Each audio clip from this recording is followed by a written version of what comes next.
हम लोग आज बात करेंगे फोर्थ पेपर का एक महत्वपूर्ण भाग है और ये टॉपिक आता है करप्शन का, भ्रष्टाचार। आप लोगों ने काफ़ी सारे टॉपिक पढ़े हैं, जैसे एटीट्यूड के ऊपर, एप्टीट्यूड के ऊपर, इमोशनल इंटेलिजेंस, इसके अलावा एथिक्स के ऊपर और वैल्यूज़ के ऊपर बहुत सारे आप लोगों ने टॉपिक पढ़े।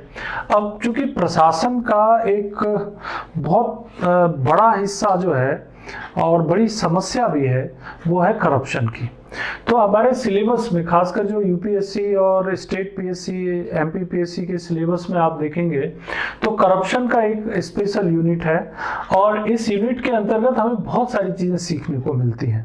तो हम उसी नज़रिए से आपके सामने टॉपिक को सिलसिलेवार लाएंगे। आज का टॉपिक हमारा है करप्शन के ऊपर, जो इंट्रोड्यूस करेगा आपको इस टॉपिक में, जिसमें हम करप्शन के बारे में जानेंगे कि करप्शन एक्चुअली है क्या और इसके क्या कैरेक्टरिस्टिक हैं, इसके लक्षण क्या हैं और इसके टाइप्स क्या हैं। फिर धीरे धीरे इसके विषय में अंदर जाएंगे और हम लोग इसके कॉजेज के बारे में जानेंगे। कॉजेज के अलावा इसके इफेक्ट्स के बारे में जानेंगे, कॉजेज, इट्स इफेक्ट्स। इसके अलावा हमारे समाज में करप्शन को रोकने के लिए या हमारे देश में करप्शन को रोकने के बहुत सारे मीन्स हैं, बहुत सारे तरीके हैं। आपके सिलेबस में भी लिखा हुआ है कि सोसाइटी, समाज, मीडिया, फैमिली, व्हिसिल ब्लोअर, ये सब किस तरह से करप्शन को कम करने में या रोकने में मदद करेंगे, इनके ऊपर भी चर्चा करेंगे। इसके अलावा कुछ स्पेसिफिक टॉपिक होंगे इसके अंतर्गत, जैसे United Nations convention on corruption, ये एक टॉपिक है। मेजरिंग करप्शन, यानी करप्शन को मेजर कैसे करेंगे, और ट्रांसपेरेंसी इंटरनेशनल की जो रिपोर्ट आती है या ट्रांसपेरेंसी इंटरनेशनल जो काम करती है उसके ऊपर भी हम आपसे चर्चा करेंगे। तो ये बहुत ही महत्वपूर्ण टॉपिक पर बात कर रहे हैं और देखिए आपको ये टॉपिक कहाँ कहाँ काम आ सकता है। यूपीएससी के महत्वपूर्ण जो क्वेश्चंस हैं फोर्थ पेपर में, वहां आपको ये मदद करेगा। एमपीपीएससी अगर आप मेंस देते हैं वहां पर भी आपको जरूरत पड़ेगी। इसके अलावा अगर आप इंटरव्यू में, किसी भी एग्जाम के इंटरव्यू में जाते हैं तो वहां पर भी आपको इस विषय पर चर्चा करने का मौका मिलता है। इसके अलावा आप वैसे भी किसी निबंध वगैरह लिखने में से ऐसे का आप कोई टॉपिक लिख रहे होते हैं तो वहां भी करप्शन के ऊपर क्वेश्चन बनता है, तो वहां भी आपको हमारा ये जो टॉपिक है ये मदद करेगा। तो इसीलिए इसे हम सबसे पहले आज चर्चा कर रहे हैं करप्शन को इंट्रोड्यूस करने के लिए। तो करप्शन जो है चूंकि पूरे देश में ही नहीं पूरे विश्व में फैला हुआ है और लगभग सभी देशों में करप्शन किसी न किसी रूप में पाया जाता है। कुछ देशों में ये कम है और कुछ देशों में ज्यादा है। तो अब समझने की जरूरत है कि आखिर करप्शन है क्या, किसे हम करप्शन कहेंगे। तो बहुत सारे विद्वानों ने इसके बारे में अलग अलग तरीके से डेफिनेशन जो है दी है, लेकिन जब सारे डेफिनेशंस को एक कंक्लूजन के रूप में लिया जाए तो करप्शन को इस तरह से डिफाइन किया जा सकता है कि corruption is a form of dishonesty. Corruption is a form of dishonesty और क्रिमिनल ऑफेंस। एक डिसऑनेस्टी का एक फॉर्म है, ये एक बेईमानी का एक स्वरूप है और एक क्रिमिनल ऑफेंस भी है, एक आपराधिक गतिविधि भी है। अंडरटेकन बाय ए पर्सन, जो किसी व्यक्ति के द्वारा किया जा सकता है या किसी ऑर्गेनाइजेशन के द्वारा भी किया जा सकता है।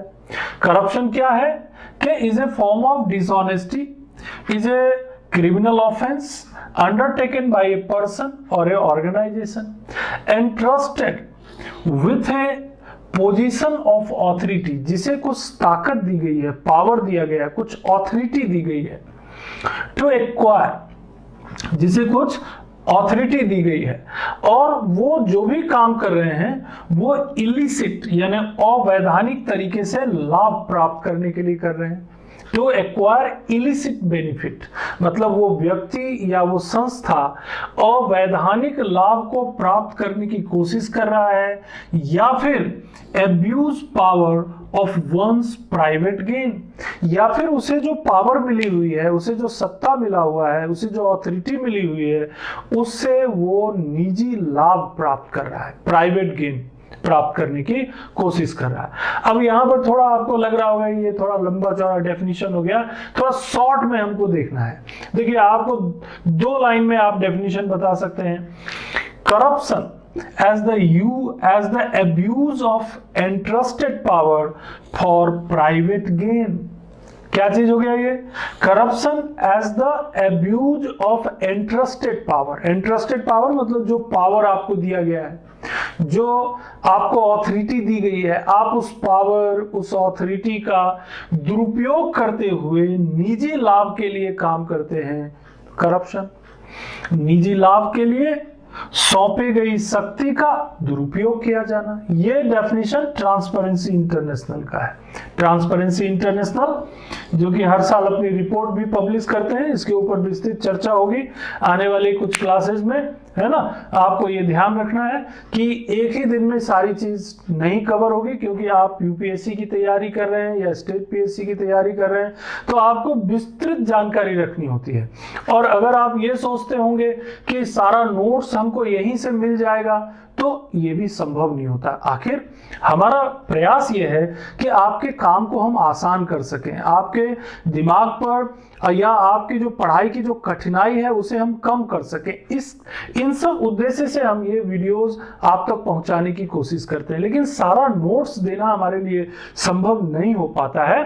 फिर भी हमारी कोशिश होती है कि हम समझाने के तरीके से इतना मटेरियल आप तक पहुंचा सकें कि अगर आप चाहें तो उसे लिख भी सकते हैं, अपना नोट्स बना सकते हैं। एक अच्छी किताब अगर आप उसके बाद पढ़ेंगे और इतना आपके अंदर अवेयरनेस डेवलप हो जाएगा कि आप अपने तरफ से एक बेहतर नोट्स बना सकते हैं। तो आप नोट्स की चिंता मत करिए, आप हमारे वीडियो को शुरू से लास्ट तक अच्छी तरह सुनिए, देखिए, और जो नोट करने की चीजें हैं उसे नोट करिए, आपका नोट्स ऑटोमेटिकली तैयार हो जाएगा, ऐसा मेरा सोचना है। फिर भी भविष्य में मेरी कोशिश होगी, जहां तक मेरा प्रयास होगा कि हम आपको और बेहतर सेवाएं दे सकें, इसके लिए हम प्रयास करते रहेंगे और कर रहे हैं। तो देखिए यहां पर सबसे पहले करप्शन को हमने डिफाइन कर लिया कि corruption as the abuse of interested power for private gain, यानी निजी लाभ के लिए हमारे पास जो पावर है, हमारे पास जो शक्ति है, यानी कि कोई भी पब्लिक सर्वेंट, सिविल सर्वेंट या कोई भी व्यक्ति के पास जो पावर है, उस पावर का वो दुरुपयोग कर रहा है अपने लाभ के लिए, जबकि उसे पावर किसके लिए दिया गया है? जनता के लिए काम करने के लिए, लेकिन वो उस पावर का दुरुपयोग कर रहा है। तो यही चीज भ्रष्टाचार होता है। अब भ्रष्टाचार का क्षेत्र बहुत व्यापक होता है, आगे और भी देखेंगे। अब देखिए अगर करप्शन होगा तो क्या होगा? करप्शन होगा तो इरोड्स ट्रस्ट, लोगों का विश्वास जो है वो व्यक्ति से, संस्था से और प्रशासन से कम हो जाएगा। इरोड्स यानी धीरे धीरे कम होने लगता है। वीकेंस डेमोक्रेसी, प्रजातंत्र कमजोर हो जाएगा। कभी कभी इसी पे क्वेश्चन आ जाता है कि करप्शन जो है वो भ्रष्टाचार या करप्शन जो है वो डेमोक्रेसी का शत्रु है। How the corruption is the enemy of democracy, क्योंकि अगर करप्शन होगा तो डेमोक्रेसी नहीं बचेगा, खत्म हो जाएगा। क्योंकि डेमोक्रेसी क्या मांगता है? समानता। डेमोक्रेसी की खासियत क्या है? सबको बराबर अधिकार। डेमोक्रेसी की खासियत क्या है कि इसमें सभी लोगों को अपनी बात कहने का मौका मिलता है। और भ्रष्टाचार क्या करता है? लोगों की बातों का दमन करता है, क्रश कर देता है, समानता का विरोध करता है, इक्वालिटी नहीं होने देता है, समानता खत्म हो जाती है। तो समानता नहीं होगी, लोगों के फंडामेंटल राइट्स नहीं बचेंगे, तो डेमोक्रेसी की बात करना बेईमानी है। तो जो करप्शन होता है ये डेमोक्रेसी का शत्रु होता है, विश्वास का दुश्मन होता है। हैम्पर्स इकोनॉमिक डेवलपमेंट, आर्थिक विकास जो है वो रुक जाता है, समाप्त होने लग जाता है। आर्थिक विकास की जो इकोनॉमिक डेवलपमेंट की उम्मीद नहीं की जा सकती अगर करप्शन बढ़ता जाएगा तो।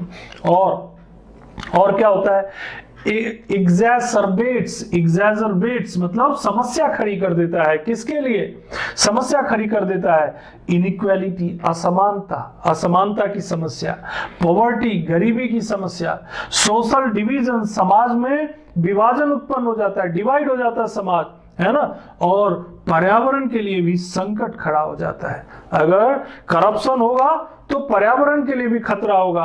सामाजिक विभाजन, समाज में जो है लोगों के बीच गैप बढ़ जाता है, डिवीजन बढ़ जाता है, पॉवर्टी बढ़ जाती है, असमानता बढ़ जाती है, और इस तरह से इकोनॉमिक डेवलपमेंट जो है वो करप्शन के कारण प्रभावित हो जाता है। तो करप्शन बहुत सी चीजों से जुड़ी हुई है, वो धीरे धीरे आपके पास आती जाएंगी चीजें, लेकिन यहां पर हमने बताने का ये प्रयास किया है कि करप्शन है क्या।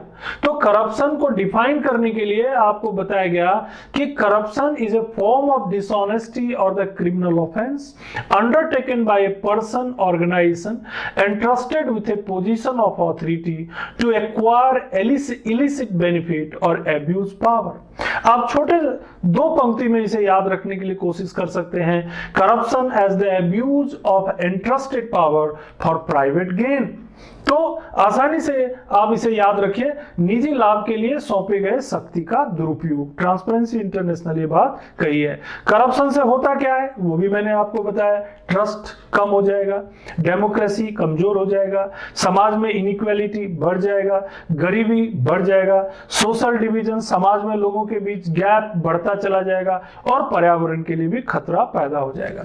और एक कैरेक्टरिस्टिक देखिए आप, corruption consequences of the nexus between bureaucracy, politics and criminals.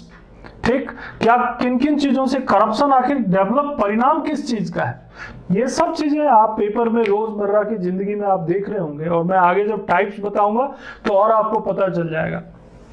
Corruption कहां से आता है? नेक्सस मतलब आपस में मेल जोल है, नेक्सस बिटवीन द ब्यूरोक्रेसी, एक तो हो गया ब्यूरोक्रेसी यानी कि हमारे जो अधिकारी वर्ग हैं, जो हमारे कर्मचारी वर्ग हैं, ब्यूरोक्रेसी, पॉलिटिक्स जो राजनीतिज्ञ हैं, ब्यूरोक्रेसी हो गया अपॉइंटेड, और पॉलिटिक्स हो गया इलेक्टेड, यानी इलेक्टेड, अपॉइंटेड, और क्रिमिनल्स, क्रिमिनल कोई भी हो सकता है भाई, जरूरी नहीं कि जो मर्डर कर रहा है वही क्रिमिनल है। क्रिमिनल कोई भी व्यक्ति जो चोरी कर रहा है, डकैती कर रहा है, जो है तो बहुत उसके पास बहुत सारा बिजनेस, लेकिन वो लोगों को धोखा दे रहा है, वो बैंक का पैसा खा रहा है, बैंकों से उसने कर्ज लिया और उसे वापस नहीं कर रहा है, ये सब क्रिमिनल्स हैं। यानी कि ऐसे क्रिमिनल्स, पॉलिटिशियंस और ब्यूरोक्रेसी जब आपस में नेक्सस बना लेती है, आपस में मिल जाती है, तो क्या पैदा हो जाता है? करप्शन, ये भ्रष्टाचार पैदा हो जाता है। यानी इन तीन चीजों के मिश्रण से करप्शन का जन्म होता है। यानी corruption is the misuse of public power, corruption is the misuse of public power, यानी जनता ने जो आपको पावर दिया है, अब पावर किसके पास होगा? बाय इलेक्टेड पॉलिटिशियन और अपॉइंटेड सिविल सर्वेंट, इनके पास जनता के द्वारा पावर दी गई है। जनता मतलब संविधान, या तो इलेक्टेड पॉलिटिशियन होगा या फिर अपॉइंटेड सिविल सर्वेंट होगा। तो corruption is the misuse of public power for private gain. ये जो जनता ने यानी संविधान ने, भारत के संविधान में आप जब उसके प्रियम्बल पढ़ते हैं तो वहां पर पहली लाइन में लिखा हुआ है we the people of India, यानी कि ये जो संविधान है, ये किसके बिहाफ पे बनाया गया है? जनता के, भारत की जनता के बिहाफ पे बनाया गया।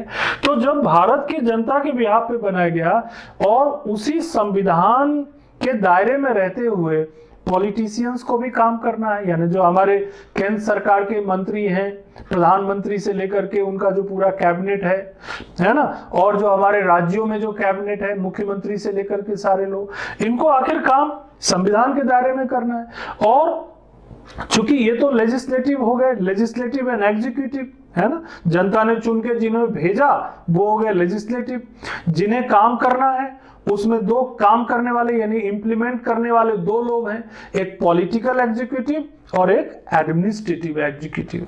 तो जो पॉलिटिकल एग्जीक्यूटिव है वो हमारे मंत्री, और जो एडमिनिस्ट्रेटिव एग्जीक्यूटिव है वो हमारे ब्यूरोक्रेट्स, वो हमारे अधिकारी, वो हमारे कर्मचारी। अब ये देखिए आप, अपॉइंटेड सिविल सर्वेंट और इलेक्टेड पॉलिटिशियंस, ये लोग क्या करते हैं? पब्लिक पावर को अपने प्राइवेट गेन के लिए, निजी लाभ के लिए अगर इस्तेमाल करेंगे तो क्या हो गया? करप्शन।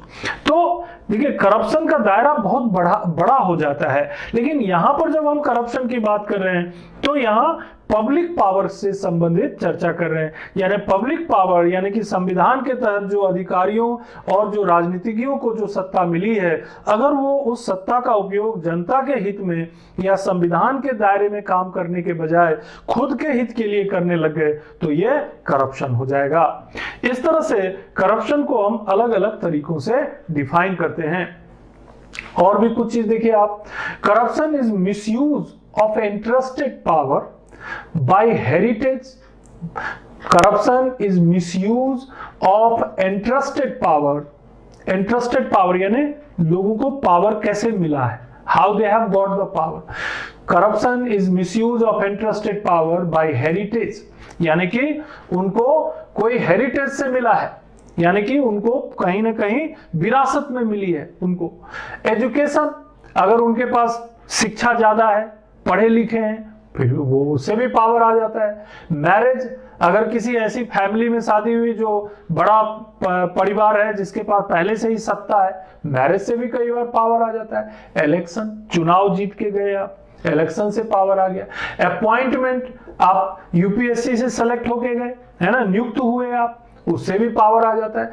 या कोई भी अन्य तरीका, what ever else for private gain, अगर आप corruption is the misuse of interested power, जो पावर आपको मिला है, चाहे वो आपको हेरिटेज विरासत से मिला हो, एजुकेशन से मिला हो, मैरिज से मिला हो, या इलेक्शन से मिला हो, अपॉइंटमेंट से मिला हो, या किसी अन्य तरीके से मिला हो, अगर आप उस पावर का उपयोग अपने निजी लाभ के लिए कर रहे हैं, जो कि आपको जनता के द्वारा प्रशासनिक नियमों कानूनों के द्वारा जनता के हित में काम करने के लिए दिया गया है, लेकिन आप उसे अपने निजी लाभ के लिए उपयोग कर रहे हैं, तो ये करप्शन है।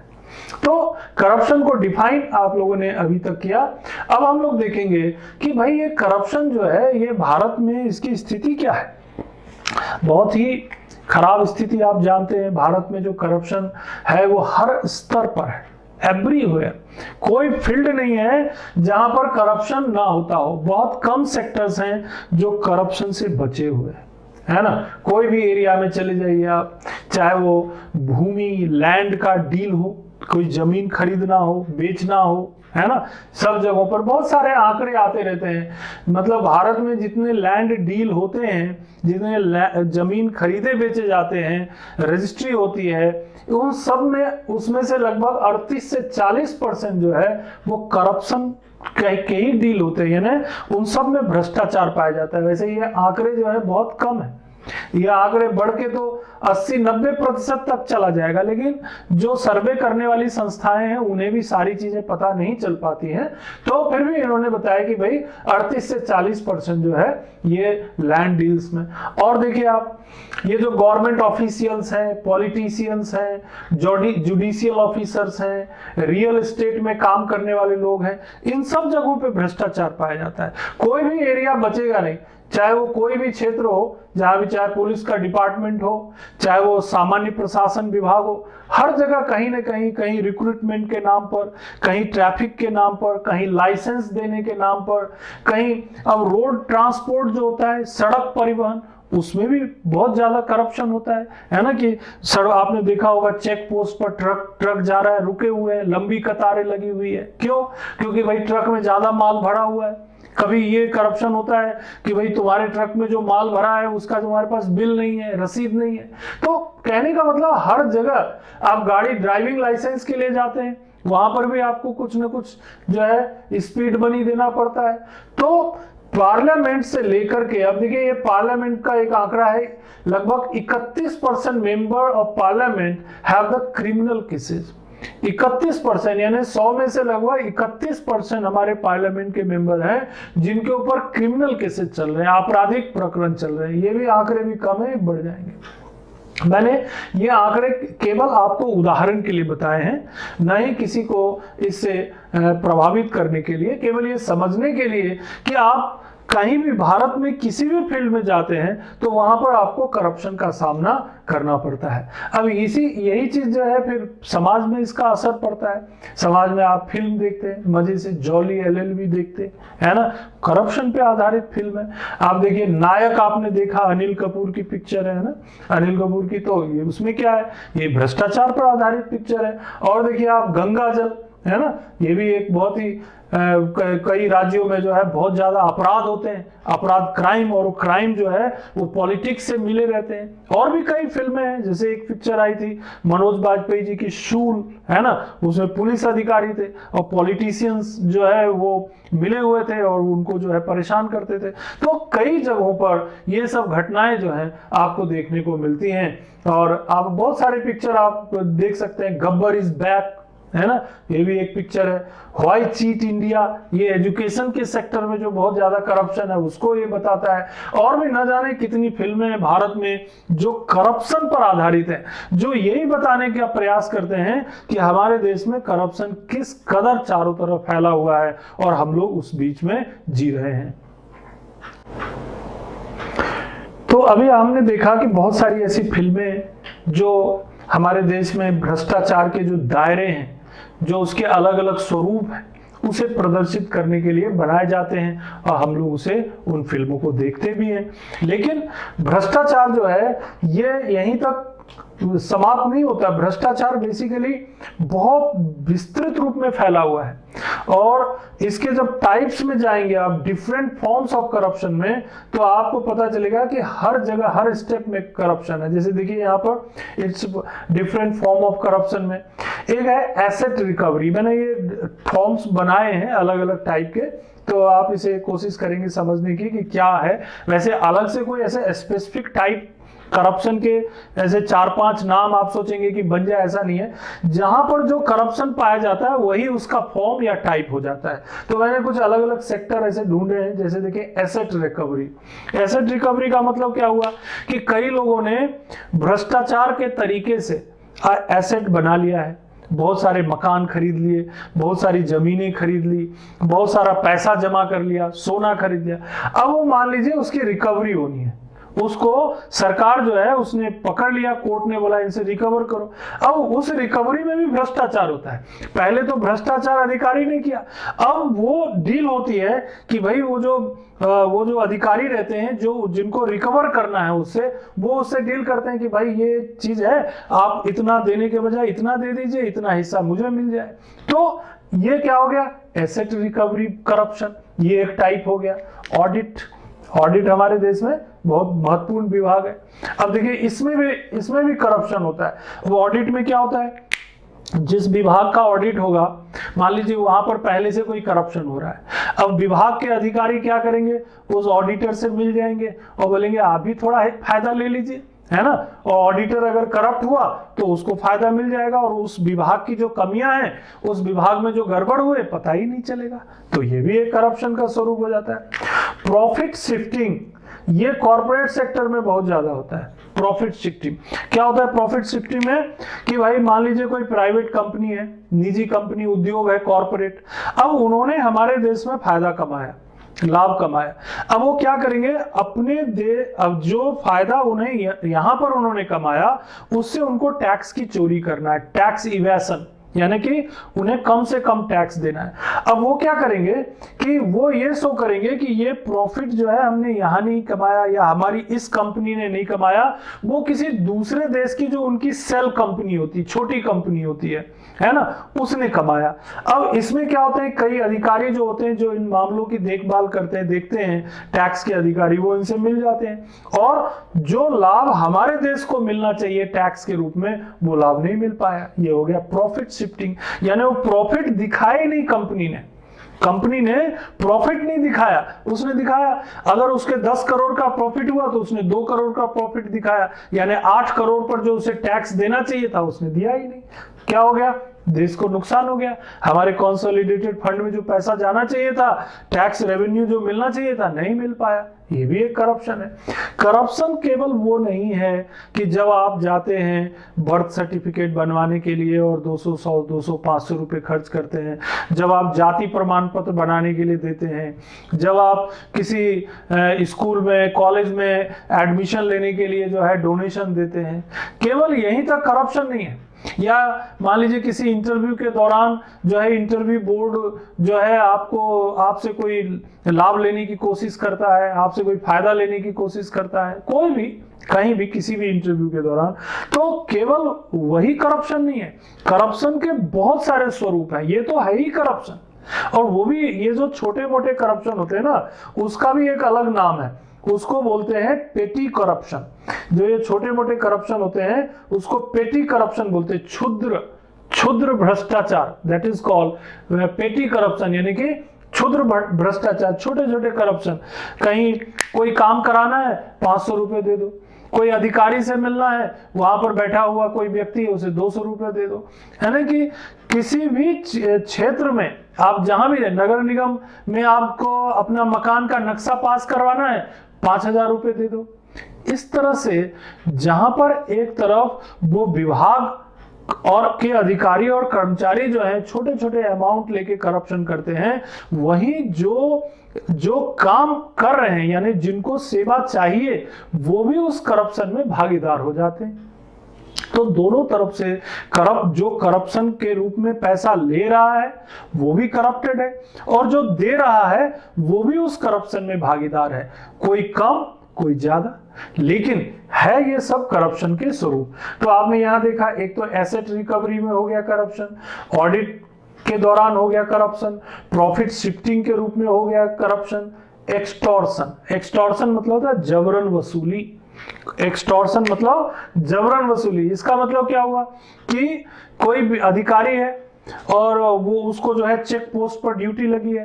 अब वो क्या करते हैं, जो भी ट्रक आएगी, गाड़ी आएगा, माल आएगा, कोई भी चीज आएगी, उसको भाई आप इतना नहीं दोगे तो आपको परमिशन नहीं देंगे जाने की। अब आप क्या होगा, आदमी समय बचाने के लिए कुछ ना कुछ पैसा दे करके आगे चला जाएगा, है ना। तो दोनों तरफ से गड़बड़ है, जो क्रॉस कर रहा है, जो जा रहा है, वो भी, उसकी भी कुछ कमजोरी है, और जो अधिकारी वहां बैठा हुआ है उसकी भी कुछ कमजोरी है। तो इन कमजोरियों का लाभ करप्शन के रूप में सामने आता है। लेकिन वो जो अधिकारी है जिसे ये ड्यूटी दी गई है कि काम सही तरीके से और सही जगह पर होना चाहिए, वो नहीं हो रहा है। इसका खामियाजा अल्टीमेटली जनता को भुगतना पड़ता है। कई टेलीविजन कार्यक्रम भी ऐसे आए हैं जिसमें ये दिखाया गया है। अब एक कार्यक्रम टीवी में आता था पहले, सत्यमेव जयते, आप लोगों ने शायद देखा होगा, आमिर खान उसमें होस्ट के रूप में काम करते थे। उसमें हमने ये देखा था कि एक सर्वे किया था। एक सर्वे के दौरान हमने पाया कि बहुत सारे जो रोड एक्सीडेंट्स होते हैं उसमें लोडिंग जो होता है एक बड़ा कारण होता है। ओवरलोडिंग, जो ड्राइवर्स हैं जो हाईवे पे गाड़ियां चलाते हैं वो शराब पी करके गाड़ी चलाते हैं या नशा करके गाड़ी चलाते हैं। अब देखिए ये अल्टीमेटली जनता को कैसे नुकसान पहुंचाता है। कई बार ऐसा होता है कि जो अधिकारी या चेक पोस्ट पर बैठे हुए हैं, अगर वो करप्ट हैं, तो वो क्या करते हैं, कुछ पैसा लेकर के, कुछ सुविधा लेकर के वो ट्रकों को जाने देते हैं आगे। अब चूंकि वो ट्रक तो ओवरलोडेड है, अब अगर आगे जाकर के एक्सीडेंट होता है और उस एक्सीडेंट का खामियाजा कौन भुगतता है? जनता, पब्लिक। और जनता का मतलब ये नहीं कि वो अधिकारी का कोई रिलेटिव नहीं हो सकता, वो अधिकारी जो चेक पोस्ट पे बैठा था, जिसकी जिम्मेदारी ये थी कि वो उस ओवरलोडेड ट्रक को रोके और उसे सही करके आगे जाने दे, उसने जो छूट दी उसका खामियाजा हो सकता है कि कल के दिन उसी अधिकारी को भुगतना पड़े जिसने उस ओवरलोडेड ट्रक को जाने दिया। ये गंभीर मसला है और इसके ऊपर काफी चर्चा हो चुकी है। तो करप्शन का खामियाजा उस व्यक्ति को भी भुगतना पड़ता है जो स्वयं करप्शन करके अमीर बनने की कोशिश करता है। तो समाज तो भुगतता ही है, लेकिन समाज में वो व्यक्ति भी आता है जो करप्शन करता है। हाँ, तात्कालिक रूप से उसे लगता है कि मैंने बहुत सारा पैसा कमा लिया या धन कमा लिया। तो ये चीज हम सबको समझने की जरूरत है कि ये जो एक्सटॉर्शन है या प्रॉफिट शिफ्टिंग है, ऑडिट है या एसेट रिकवरी है, ये कहीं ना कहीं पूरे समाज को खोखला बनाता है। और टाइप्स देखिए आप, फ्रॉड करते कई लोग। फ्रॉड कैसे करते हैं? जैसे बैंक से कर्ज लिया, धोखाधड़ी करके कर्ज ले लिया, है ना, साइन किसी और का बना दिया, कर्ज ले लिया। अब जब बैंक वसूली के लिए जाएगा तो उसको वो व्यक्ति मिलेगा ही नहीं, क्योंकि जिसको कर्ज दिया गया वो तो फर्जी था, वो तो झूठ साइन बना करके, गलत साइन बना करके साइन करके कर्ज लिया, फ्रॉड हो गया। फ्रॉड, अब इसकी वसूली बैंक की नहीं होगी। अब बैंक में पैसा किसका जमा है? जनता का जमा है। अब बैंक अगर घाटे में जाएगी तो बैंक जो है जितना इंटरेस्ट जनता को दे सकती थी उतना नहीं दे पाएगी, तो नुकसान किसका हुआ? अल्टीमेटली उसका खामियाजा पब्लिक को ही भुगतना पड़ता है। It's also a type of corruption. और आगे बढ़ते हैं, ग्रैंड करप्शन। ग्रैंड, बड़ा करप्शन है ना, ग्रैंड करप्शन, इसकी बहुत चर्चा होती है। ग्रैंड करप्शन, जैसे इसकी देखिए मैं आपको बताता हूं उदाहरण। जैसे ये ग्रैंड करप्शन है, कॉमनवेल्थ गेम्स घोटाला, है ना, 70,000 करोड़ रुपए का घोटाला हो गया। 2G स्पेक्ट्रम घोटाला, 1.76 लाख करोड़ का घोटाला हो गया, है ना। PPE किट घोटाला, ये तो अभी लेटेस्ट ही है, 1 करोड़ का ब्राइब इसमें मांगा था हिमाचल प्रदेश में। INX मीडिया केस, बड़े बड़े मंत्री, सांसद, विधायक ऐसे कई घोटालों में इन्वॉल्व रहते हैं। करोड़ों रुपए का हेरफेर हो जाता है, देश के खजाने को, राज्य के खजाने को करोड़ों रुपए का नुकसान पहुंच जाता है। कैसा घोटाला हुआ? उसको आप पेटी करप्शन तो नहीं कहेंगे, क्या कहेंगे? ग्रैंड करप्शन कहेंगे। तो ऐसे बड़े घोटालों की चर्चा होती है। इन्हीं घोटालों के दौर में अन्ना हजारे जी ने वो बड़ा आंदोलन चलाया था कि लोकपाल का गठन कीजिए। लोक आयुक्त तो खैर पहले से बना था, तो लोकपाल विधेयक पारित भी हुआ बाद में। अब ये अलग बात है कि जिस ढंग से लोकपाल को जितना महत्व दिया जाना चाहिए था उतना नहीं हो पाया, लेकिन ग्रैंड करप्शन जो है इसकी बहुत ज्यादा चर्चा होती। तो ऐसा करप्शन जो बड़े बड़े मंत्रियों के द्वारा, सांसदों के द्वारा, विधायकों के द्वारा करोड़ों रुपए के करप्शन किए जाते हैं, घोटाले किए जाते हैं, उसे ग्रैंड करप्शन कहते हैं। अच्छा, केवल पैसे का हेरफेर करना ही करप्शन नहीं है, कई बार करप्शन के और भी तरीके होते हैं। लॉबिंग करना, lobbying it's also form of corruption. Lobbying करना, है ना, ये भी एक करप्शन का रूप है। लॉबी बना लिया, एक भाई लाभ पहुंचाने के लिए, मान लीजिए 4-5 कंपनियां हैं, उन्होंने आपस में एक लॉबी बना ली, एक ग्रुप बना लिया कि हमें जो है कोई भी प्रोडक्ट को इतनी कीमत पे ही बेचना है। और जो कंपटीशन एक्ट है, जो हमारे यहाँ प्रतिस्पर्धा अधिनियम है, और जो अधिकारी इन सब मामलों को देखते हैं, उन्हें भी खुश कर दिया, उन्हें भी दे दिया कुछ ना कुछ लाभ। अब देखिए उस लॉबिंग के कारण क्या होगा?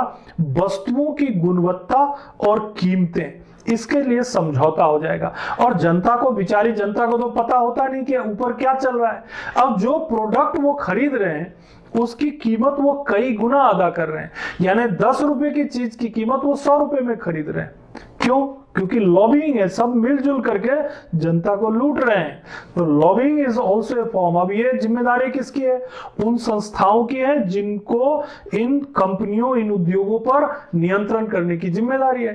तो इस तरह से lobbying is also a form of corruption, ये भी करप्शन का एक तरीका है। और एक तरीका देखिए, नेपोटिज्म, ये तो आप लोगों ने खूब पढ़ा है। नेपोटिज्म, नेपोटिज्म मतलब भाई भतीजावाद। जब रिक्रूटमेंट होता है, भाई मेरे गांव का आदमी है, इसको ज्यादा नंबर दे दो, मेरे शहर का व्यक्ति है ना। यूपीएससी में तो खैर काफी ईमानदारी बढ़ती जाती है, लेकिन कई जगहों पर स्टेट पीएससी में हमने सुना है, हमने पढ़ा भी, हमने खुद पीएससी हम सेलेक्टेड भी हैं, है ना। मैं खुद सेलेक्ट हुआ हूँ 2008 के बैच में, और आपको यूं ही नहीं बता रहा हूँ ये सब बातें। और हमने सुना है, मेरे कई ऐसे साथी थे, वो लोग जानबूझ के टीका लगा के इंटरव्यू देने जाते थे। क्यों? क्योंकि इंटरव्यू बोर्ड में कोई ऐसे व्यक्ति बैठे हैं जो कि धार्मिक रूप से, विचारधारा से प्रभावित हैं, और वो ऐसे व्यक्ति को ज्यादा नंबर देंगे जिन्होंने टीका लगा के गए। अब देखिए यहाँ पर धर्मनिरपेक्षता, सेकुलरिज्म का कहीं ना कहीं हनन होता है। और अगर वो इंटरव्यू बोर्ड ऐसा नहीं भी करते हैं, ऐसा नहीं भी करते हैं और किसी कैंडिडेट के दिमाग में ये बात है, तो आने वाले समय में जब वो प्रशासक बनेंगे तो क्या काम करेंगे, किस तरह से काम करेंगे, ये सोचने वाली बात है। तो ये धारणाएं गलत हैं, ऐसा करना नहीं चाहिए किसी भी व्यक्ति को। तो यहां पर मैंने आपको बताने का यह प्रयास किया कि करप्शन के बहुत सारे स्वरूप, अलग अलग स्वरूप में करप्शन हमको दिखाई पड़ता है। तो लॉबिंग, नेपोटिज्म, नेपोटिज्म में क्या होता है, जो मैंने अभी आपको बताया कि मेरे गांव का व्यक्ति है, मेरे शहर का व्यक्ति है, मेरे अगर मान लीजिए कोई राष्ट्रीय स्तर के कोई इंटरव्यू में जा रहा है तो वो सोचेगा वहां इंटरव्यू बोर्ड वाला व्यक्ति कि भाई ये मेरे राज्य से आया है, ठीक है। तो अब ये क्या हो रहा है, ये भाई भतीजावाद हो गया ना, यानी कि लोग अपने अपने लोगों को, अपने क्षेत्र के लोगों को बड़ा बेनिफिट दिया तो क्षेत्रवाद हो गया, रीजनलिज्म। अपने सगे संबंधियों को अगर बढ़ावा दिया तो हो गया नेपोटिज्म हो गया। अपने मित्रों दोस्तों को अगर बढ़ावा दिया तो क्रोनिज्म हो गया, है ना। ये भी आपने पढ़ा है किसी न किसी, मैंने एथिक्स के टॉपिक में मैंने बताया हुआ है। तो यहां पर जो है आपको ये बताने का प्रयास किया मैंने कि nepotism is also a form of corruption, और इससे भी देश को बहुत नुकसान होता है क्योंकि गुणवत्तापूर्ण लोग पीछे रह जाते हैं और जो कम योग्य व्यक्ति हैं वो बिना किसी योग्यता को हासिल किए हुए या बिना किसी अचीवमेंट के, बिना किसी उस स्तर को पार किए हुए वो वहां पहुंच जाते हैं जहां उन्हें नहीं पहुंचना चाहिए। तो nepotism also a form of corruption. Patronage, संरक्षणवाद, पैट्रोनेज संरक्षणवाद, ये क्या होता है, तो पैट्रोनेज मतलब होता है कि संरक्षण देना, मतलब चूंकि पहले से कोई ये व्यवस्था चल रही थी, कोई कुल खानदान के लोगों को आगे बढ़ाना, संरक्षणवाद हो गया। पैट्रोनेज, चूंकि इस परिवार के व्यक्ति या इस खानदान के व्यक्ति पहले उच्च पदों पर रहे हैं, इसीलिए उनके परिवार का कोई व्यक्ति, इसीलिए उन्हें आगे बढ़ाया जाए। इससे भी गुणवत्ता प्रभावित होती है, इससे भी समाज को नुकसान होता है, इससे भी योग्यता जो है उसका हनन होता है। तो इसीलिए patronage is also form of corruption. यानी जहां भी जनता के हितों को नुकसान होगा, चाहे वो मॉनेटरीली हो या किसी भी अन्य तरीके से हो, वो सब किसी न किसी रूप में करप्शन है। अब ये जो चीजें हैं ये कहीं अपराध के रूप में दिखाई पड़ता है, कहीं बैंक घोटाले के रूप में दिखाई पड़ता है, तो कहीं जो है आपको ग्रैंड करप्शन के रूप में दिखाई पड़ता है, कहीं फ्रॉड के रूप में दिखाई पड़ता है, तो अलग अलग स्वरूप में दिखाई पड़ता है। Corporate corruption, it's also a form of corruption. Corporate corruption क्या हुआ, कॉर्पोरेट जगत जो है, यानी कि जो बड़े बड़े उद्योग के क्षेत्र हैं, इंडस्ट्रीज के जो एरियाज हैं, वो लोग क्या करते हैं, तो उनका ये इंटरेस्ट रहता है कि किसी राजनीतिक दल को, पॉलिटिकल पार्टी को इलेक्शन से पहले चंदा दे देते हैं। भाई चंदा दे दिया, है ना, और उनके साथ समझौता कर लिया कि अगर आप सत्ता में आए, पार्टी में आए, अगर आप जीते तो आप प्लीज इस तरह की थोड़ी पॉलिसी बना दीजिएगा, इस तरह के थोड़े नियम बना दीजिएगा, हम हमारा पैसा वसूल कर लेंगे। क्या हो गया ये, कॉर्पोरेट करप्शन। इस तरह के करप्शन भी देखने होते। पॉलिटिकल करप्शन, जैसे मैंने अभी बताया, पॉलिटिकल करप्शन जो है यानी राजनीतिक स्तर पर भ्रष्टाचार। राजनीतिक स्तर पर भ्रष्टाचार का मतलब क्या हुआ कि जो राजनीतिक दल हैं वो कहीं ना कहीं ऐसे लोगों से पैसा ले रहे हैं, कलेक्ट कर रहे हैं, पार्टी फंड बना रहे हैं, फिर वही पार्टी फंड बना करके बाद में जब चुनाव होता है तो जनता को थोड़ा थोड़ा बांट देते हैं, कभी शराब के रूप में, कभी कंबल के रूप में, कभी कपड़े के रूप में, कभी किसी रूप में। अब देखिए, एक पॉलिटिशियन को इन सब चीजों को प्रलोभन देने के बजाय उनको क्या करना चाहिए, ऐसी नीतियां, ऐसा कानून बनाना चाहिए जिससे कि जनता को दूरगामी फायदा मिले। उनको रोजगार की व्यवस्था करनी चाहिए, उनके लिए बेहतर सड़क और योजनाएं बनानी चाहिए। लेकिन यहां पर क्या हुआ, थोड़े से लाभ के लिए जनता ने उन्हें चुना और बाद में वो उनके हित में कोई कानून या नीतियां नहीं बना पाए, तो अल्टीमेटली क्या हुआ, नुकसान तो जनता का ही होगा। अब मैंने जो पहले एक बात कही वो मैं बार बार रिकॉल करूंगा कि वो जो पॉलिटिशियन आज करप्शन कर रहे हैं, कल के दिन उन्हें भी खामियाजा भुगतना पड़ेगा। वो जो ब्यूरोक्रेट आज करप्शन कर रहे हैं, कल के दिन उन्हें भी नुकसान होने वाला है। क्यों, क्योंकि वो हमेशा सत्ता में नहीं रहेंगे। क्यों, क्योंकि वो हमेशा अधिकारी नहीं रहेंगे, क्योंकि कल के दिन आने वाले उनके जो जनरेशन होंगे वो इस व्यवस्था में उनका भी दम घुटेगा। इसीलिए जब आगे के टॉपिक में आएगा कि कैसे करप्शन को कम करें, तो वहां पर ये पॉइंट जरूर आएगा कि ये जो हमारे पॉलिटिशियंस हैं, ये जो हमारे अधिकारी हैं, इनका ये फर्ज बनता है कि धीरे धीरे ये जो हमारे करप्शन की जो आदत है, जो हैबिट्स है, इनको कम किया जाए। क्योंकि करप्शन हर जगह मौजूद है। इसे बढ़ाने की कोशिश करने के बजाय अगर इसे कम किया जाए, थोड़ा करके कम किया जाए, प्रयास किया जाए, तो एक बेहतर समाज का निर्माण हो सकेगा। और इसमें जो हमारे पॉलिटिकल लोग हैं, जो राजनीतिज्ञ हैं, ये बहुत बड़ी भूमिका अदा कर सकते हैं। देखिए, वर्ल्ड बैंक जो है, वर्ल्ड बैंक ये करप्शन को 3-4 हिस्सों में बांटता है। बोलता है कि एडमिनिस्ट्रेटिव करप्शन होता है, जो प्रशासन में करप्शन होता है वो एडमिनिस्ट्रेटिव करप्शन है ना। जैसे किसी को ठेका दिया, कॉन्ट्रैक्ट दिया, और कॉन्ट्रैक्ट के लिए 100 करोड़ रुपए देने का था, और जो ठेकेदार था, कॉन्ट्रैक्टर था, उससे 25 करोड़ रुपए जो है अपने फेवर में ले लिया, तो क्या हो गया? ये एडमिनिस्ट्रेटिव करप्शन। ठीक, ये भी काफी होता है, टेंडर वगैरह जब जारी होता है उसमें। पॉलिटिकल करप्शन, राजनीतिक भ्रष्टाचार, पॉलिटिकल करप्शन भी होता है, वो तो मैंने अभी बताया आपको कि किस तरह से होता है। ग्रैंड करप्शन, तो जो बड़े बड़े करप्शन होते हैं पॉलिटिकली एडमिनिस्ट्रेटिव फॉर्म में, उसको कहते हैं ग्रैंड करप्शन, है ना। इसके अलावा एक होता है पब्लिक करप्शन, है ना। खाली राजनीतिक ही भ्रष्टाचार करते हैं ऐसा नहीं है, खाली प्रशासनिक अधिकारी ही भ्रष्टाचार करते हैं ऐसा भी नहीं है। पब्लिक भी करप्शन करती है, जनता भी भ्रष्टाचार करती है ना। छोटे छोटे लेवल पे टैक्स की चोरी करना भ्रष्टाचार है, it's a form of corruption. क्योंकि इससे क्या होता है? शैडो इकोनॉमी का निर्माण होता है, छाया अर्थव्यवस्था, शैडो इकोनॉमी एक अलग ही। इसके अलावा पब्लिक जो है वो अपने छोटे छोटे काम कराने के लिए कि मेरा मकान जो है वो इतने 1000 स्क्वायर फीट का है, उसके नियम होते हैं कि भैया आपको 1000 स्क्वायर फीट का मकान है तो कितने एरिया में मकान बनाना है और कितने को छोड़ना है। अब क्या करेंगे? नक्शा पारित करवाने में तो वहां पर जो इंजीनियर होंगे उनको 5000 रुपए दे देंगे और अपना एरिया को बढ़ा लेंगे, है ना। सड़क का थोड़ा एरिया दबा देंगे, तो क्या हो गया? पब्लिक जो है वो भी अपने लेवल पर करप्शन करती है। और एक होता है पेटी करप्शन, छोटे छोटे, है ना, छोटे छोटे जो अलग अलग जगहों पर छोटे छोटे कामों के लिए, कभी बर्थ सर्टिफिकेट बनाने के लिए, कभी जन्म प्रमाण पत्र बनाने के लिए, कभी मृत्यु प्रमाण पत्र बनाने के लिए जो सर्टिफिकेट के लिए पैसा देना होता है, ये सब पेटी करप्शन हो जाता है।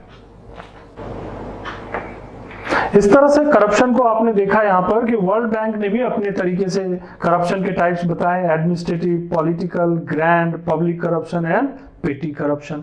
अब मैंने आपको यहाँ पर ये सारे करप्शन के टाइप्स जो हैं संक्षेप में बताए हैं। मेरा प्रयास है कि आप इसे समझ जाएंगे। इसे बहुत डिटेल में, बहुत विस्तृत रूप से हमने बताने का प्रयास आपको नहीं किया है, केवल कोशिश की है कि आप इस कॉन्सेप्ट को समझ जाएं। जैसे एसेट रिकवरी, तो एसेट रिकवरी का मतलब क्या होता है कि ऐसे लोग जिन्होंने जो प्रॉपर्टी या करप्शन के माध्यम से संपत्ति जमा कर ली है और सरकार अब उनकी रिकवरी करना चाहती है, और उस रिकवरी के लिए जो अधिकारी कर्मचारी होते हैं वो भी करप्शन का सहारा लेते हैं और वो भी उससे फायदा कमाते हैं। जो हमारे देश में बहुत सारे विभागों की ऑडिट होती है उसमें करप्शन होते हैं, तो audit corruption. Profit shifting corruption में मैंने आपको ये बताया कि कई ऐसे उद्योग या कंपनियां होती हैं जो अपने लाभ को, प्रॉफिट को छुपाती हैं, जो विदेशी कंपनियां खासकर छुपा लेती हैं और टैक्स पे नहीं करती, वो अपने लाभ को किसी दूसरी छोटी कंपनी को प्रदर्शित करके और टैक्स को बचा ले जाती हैं, तो प्रॉफिट शिफ्टिंग कहलाती है। एक्सटॉर्शन यानी जबरन वसूली, यानी कि कुछ अधिकारी कर्मचारी या कहीं भी इस तरह से कुछ काम होता है कि कोई जैसे सड़कों पर जैसे गाड़ियां चल रही हैं, ओवरलोडिंग हो रहा है या ट्रैफिक के नियमों का पालन नहीं हो रहा है, वो एक्सटॉर्शन है, जबरन वसूली। तुम पैसा दे दो और नियम का पालन नहीं भी करो तो चलेगा, एक्सटॉर्शन हो गया, एक्सटॉर्शन, जबरन वसूली। फ्रॉड, जनरली ये बैंकिंग सेक्टर में ये फ्रॉड बहुत सारे होते हैं या गवर्नमेंट में भी होता है। जिसको पैसा मिलना चाहिए, मान लो स्टेट गवर्नमेंट ने कोई योजना के तहत किसी व्यक्ति के लिए पैसा जारी किया, 4 लाख रुपए, 3 लाख रुपए उसकी सहायता के लिए, पता चला कि वो किसी अन्य व्यक्ति ने उसको ले लिया, झूठा साइन बना के, गलत बैंक अकाउंट बना के, फ्रॉड हो गया। बैंकों में, इंश्योरेंस सेक्टर में इस तरह के फ्रॉड ज्यादातर होते हैं। ग्रैंड करप्शन, जो पॉलिटिकली या बहुत बड़े पैमाने पर जो करप्शन होते हैं, ग्रैंड करप्शन हो गया। लॉबिंग, जैसा मैंने बताया, कुछ गुट बना लेते हैं लोग, कंपनियां, उद्योग और गुट बना करके क्या करते हैं, वो तय कर लेते हैं कि हमें कोई चीज इसी कीमत पे बेचना है, और जो है गुणवत्ता बढ़ाते नहीं है, पब्लिक को पता नहीं होता, वो उसी अधिक से अधिक कीमत पर वो चीजों को खरीदते रहते हैं। इससे लोगों को लाभ मिलता है, और कई अधिकारी, कर्मचारी, पॉलिटिशियंस भी ऐसे लॉबिंग में शामिल होते हैं। नेपोटिज्म में मैंने आपको बताया कि नेपोटिज्म में भी आपको बताया कि भाई कई बार भाई भतीजावाद होता है, इंटरव्यू बोर्ड में बैठे हुए लोग भी भाई भतीजावाद करते हैं, या कहीं भर्ती के दौरान या ट्रेनिंग के दौरान या कई मुद्दों पर जहां पर कि निष्पक्षता होनी चाहिए, है ना, इम्पार्शलिटी होनी चाहिए, वहां पर जो है इस तरह की घटनाएं होती हैं। इसके अलावा पैट्रोनेज यानी संरक्षण प्रदान करना, अपने लोगों को, अपने कुल खानदान के लोगों को बढ़ावा देना, संरक्षण देना, ये भी एक हो गया। पेटी करप्शन, छोटे छोटे जो करप्शन होते हैं छोटे छोटे जगहों पर, नगर निगम में 200-500 रुपए का करप्शन, ये पेटी करप्शन है। या मान लीजिए कोई ऐसा लैंड डील हो रहा है, जमीन खरीदने बेचने का काम हो रहा है 2-4-5 हजार रुपए का, ये करप्शन हो गया, तो ये पेटी करप्शन कहलाता है। कॉर्पोरेट करप्शन, जो कॉर्पोरेट जगत के क्षेत्र में होता है, ये लोग जो है क्या करते हैं, पॉलिटिकल पार्टीज के साथ मिल करके और अपने हितों के संरक्षण के लिए उनको जो है लाभ पहुंचा देते हैं शुरुआती तौर पर।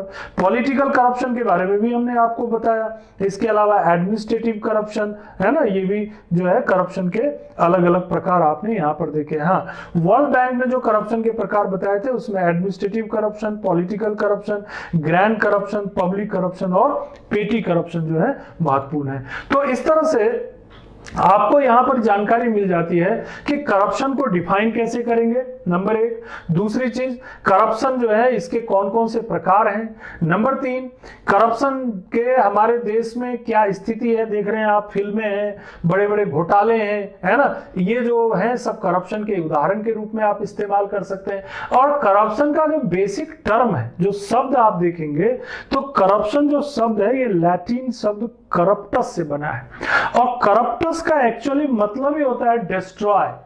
क्या मतलब होता है? डिस्ट्रॉय, यानी कि नष्ट करना, डिस्ट्रॉय करना, बर्बाद करना। कहने का मतलब क्या हुआ कि अगर किसी भी देश में करप्शन बढ़ रहा है, किसी भी देश में करप्शन बहुत ज्यादा हो रहा है, तो अल्टीमेटली उस देश का नुकसान हो रहा है, वहां पर जीडीपी का नुकसान हो रहा है, पर कैपिटा इनकम का नुकसान हो रहा है, लोगों की जो आर्थिक स्थिति है, आर्थिक प्रणाली है, उसका नुकसान हो रहा है। तो अल्टीमेटली जो डेमोक्रेसी है वो प्रभावित होता है। जो मैंने आपको शुरू में ही बताया कि अगर करप्शन होगा तो ये डेमोक्रेसी को कमजोर करेगा, अगर करप्शन होगा तो ये लोगों के विश्वास को कमजोर करेगा, अगर करप्शन होगा तो अल्टीमेटली ये समाज के बीच की दूरी को बढ़ाएगा, अलग गैप क्रिएट करेगा अमीरों और गरीबों के बीच। अगर करप्शन होगा तो ये पर्यावरण के लिए घातक होगा। तो कुल मिलाकर के करप्शन अल्टीमेटली समाज का दुश्मन है। कुल मिलाकर के करप्शन समाज को बर्बाद करने की, यानी करप्टस उसके शब्द में ही लिखा हुआ है, करप्टस यानी कि बर्बाद करना, नष्ट करना। तो करप्शन समाज का दुश्मन है, उसे बर्बाद करने के लिए पैदा हुआ है। तो अल्टीमेटली बीइंग ए ह्यूमन, एक इंसान होने के नाते, एक प्रशासनिक अधिकारी होने के नाते, एक देश के नागरिक होने के नाते, एक राजनीतिज्ञ होने के नाते, हमें क्या अपने देश को और अपने समाज को बर्बाद करना चाहिए, उसे नष्ट करना चाहिए? नहीं। जवाब देंगे आप नहीं। तो कैसे? तो करप्शन को कम करेंगे तो अल्टीमेटली हम अपने समाज को बचा पाएंगे, देश को बचा पाएंगे, परिवार को बचा पाएंगे, और अल्टीमेटली एक बेहतर सामाजिक व्यवस्था और राजनीतिक व्यवस्था का निर्माण कर पाएंगे। तो यहाँ पर आप लोगों को एक बार फिर से रिव्यू करा दें। यहाँ पर आपको मैंने सबसे पहले करप्शन के टॉपिक के अंतर्गत आप लोग क्या क्या पढ़ने वाले हैं वो मैंने आपको जानकारी दी थी वीडियो की शुरुआत में। फिर मैंने करप्शन को आपको अलग अलग तरीकों से डिफाइन करके बताया, इसकी कुछ कैरेक्टरिस्टिक बताई हमने आपको कि क्या इसके लक्षण हैं, तो इसमें डेमोक्रेसी से कैसे ये रिलेटेड है, इकोनॉमिक डेवलपमेंट से कैसे रिलेटेड है ना, ये सब चीजों की जानकारी आपको दी। और आपको ये भी पता है कि करप्शन को लेकर के एक ऑलरेडी एक्ट है हमारे देश में जिसको बोलते हैं प्रिवेंशन ऑफ करप्शन एक्ट 1988, 1988 का ये एक्ट है, बहुत ही महत्वपूर्ण एक्ट है। और इसमें जो चैप्टर 3 है, सेक्शन 7 है, उसमें यही चीज बोला गया है यही कहा गया है कि कोई भी लोक सेवक, पब्लिक सर्वेंट, जो अपने उसके जो एक्चुअल रेम्युनरेशन है यानी एक्चुअल जो वेतन है, अगर उस वेतन के अलावा किसी भी प्रकार का ग्रेटिफिकेशन, किसी भी प्रकार का पारितोषिक वो प्राप्त करता है, किसी भी प्रकार का लाभ लेने की कोशिश करता है, तो ये सब भ्रष्टाचार की श्रेणी में आता है। उसमें लोक सेवक, पब्लिक सर्वेंट शब्द को भी बहुत विस्तृत डिफाइन किया गया है, वो हम जब वो टॉपिक पे जाएंगे तो आपको बताएंगे। लेकिन एक जनरल, एक संक्षेप में आपको मैंने बताया कि ये एक्ट स्पेशली इसीलिए बनाया गया है कि कैसे लोक सेवा के क्षेत्र में भ्रष्टाचार को कम किया जा सके। तो वो जो prevention of corruption act 1988 chapter 3 section 7 है, उसमें यह भी व्यवस्था की गई है कि अगर कोई व्यक्ति ऐसे करप्शन करता है तो उसे मिनिमम 3 इयर्स, मैक्सिमम 7 इयर्स, है ना, 7 वर्ष तक का, और साथ में फाइन भी किया जा सकता है।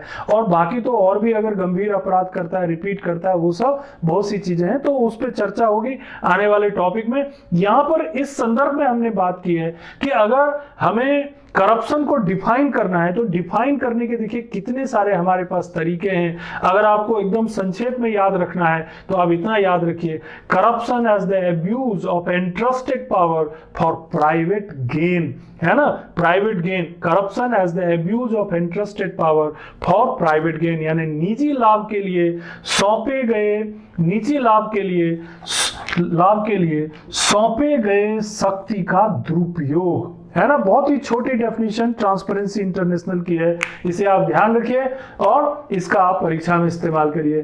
किस किस तरीके से करप्शन जो है हो सकता है, अगर पावर आपको मिला हुआ है तो आप कैसे इसका उपयोग करेंगे, यानी करप्शन का जो है आपके करप्शन का उपयोग होगा प्राइवेट गेन के लिए, वो भी आपको बताया, है ना। किस तरह से करप्शन के अलग अलग स्वरूप अलग अलग जगहों पर कैसे देखे जाते हैं वो भी आपके सामने आया। जो फिल्में हमारे देश में बहुत सारे हैं, सैकड़ों की संख्या, मैंने कुछ एग्जाम्पल के रूप में आपको बताया, और साथ ही साथ डिफरेंट फॉर्म ऑफ करप्शन भी अब आपके सामने आ गया। तो अब इस टॉपिक को आप अच्छी तरह समझ गए हैं। अगली क्लास में हम बात करेंगे आपसे करप्शन के विभिन्न कारण, यानी डिफरेंट कॉजेज ऑफ करप्शन, और उसके आगे के टॉपिक पर हम अगली क्लास में चर्चा करेंगे। धन्यवाद।